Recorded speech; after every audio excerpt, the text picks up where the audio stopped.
গাজায় অল্প পরিসরে ত্রাণ প্রবেশ করলেও তা এখনো বিতরণ শুরু হয়নি। এরই মধ্যে যতটুকু মানবিক সহায়তা পৌঁছেছে তা ক্ষুধার্ত ফিলিস্তিনিদের জন্য যথেষ্ট নয় বলে জানিয়েছে জাতিসংঘ।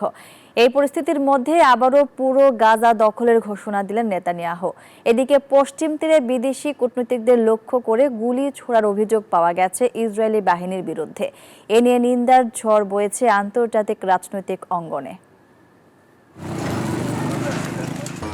দীর্ঘ অপেক্ষার অবসান ঘটিয়ে অবশেষে সীমান্ত দিয়ে গাজায় প্রবেশ করল ত্রাণবাহী ট্রাক। গণমাধ্যমের প্রতিবেদনের তথ্য বলছে, উপত্যকায় ক্ষুধার্ত ফিলিস্তিনিদের জন্য ১০০ ট্রাক ত্রাণ প্রবেশের অনুমতি দেয় ইসরায়েলি বাহিনী।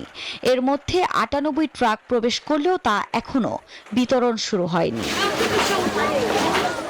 এতে এখনো ক্ষুধার যন্ত্রণায় কাতরাচ্ছেন অসহায় ফিলিস্তিনিরা।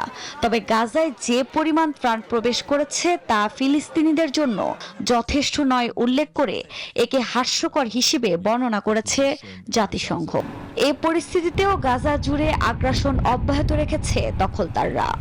একদিনে প্রাণ গেছে নিরীহ অন্তত ১০০ ফিলিস্তিনির। এর মধ্যেও যুদ্ধ বন্ধে নারাজ নেতানিয়াহু। উল্টো গাজাকে পুরোপুরি দখলের ঘোষণা পুনর্ব্যক্ত করলেন তিনি। শুধুমাত্র বন্দীদের উদ্ধারের জন্য স্বল্প সময়ের জন্য যুদ্ধবিরতি বিবেচনায় আনা হতে পারে, তবে এটি হবে অস্থায়ী বিরতি। পুরো গাজা থাকবে আমাদের নিয়ন্ত্রণে। বিদেশি কূটনীতিকরাও রেহাই পাচ্ছে না ইসরায়েলের তাণ্ডবের হাত থেকে। পশ্চিম তীরে জেনিন শরণার্থী শিবিরে মানবিক পরিস্থিতি পর্যালোচনায় গিয়ে ইসরায়েলি সেনাদের গুলির মুখে পড়েন ইউরোপীয় ইউনিয়ন, আরব ও এশীয় দেশগুলোর কূটনীতিকরা। এ ঘটনায় কোনো হতাহতের ঘটনা না ঘটলেও সামাজিক যোগাযোগ মাধ্যমে ছড়িয়ে পড়া ভিডিও ফুটেজে দেখা যায় ইসরায়েলি সেনারা গুলি ছুড়ছেন আর ভয়ে সেখান থেকে পালাচ্ছেন কূটনীতিকরা। এরই মধ্যে নেতানিয়াহু বাহিনীর এমন কর্মকাণ্ডে নিন্দার ঝড় বইছে আন্তর্জাতিক রাজনৈতিক অঙ্গনে।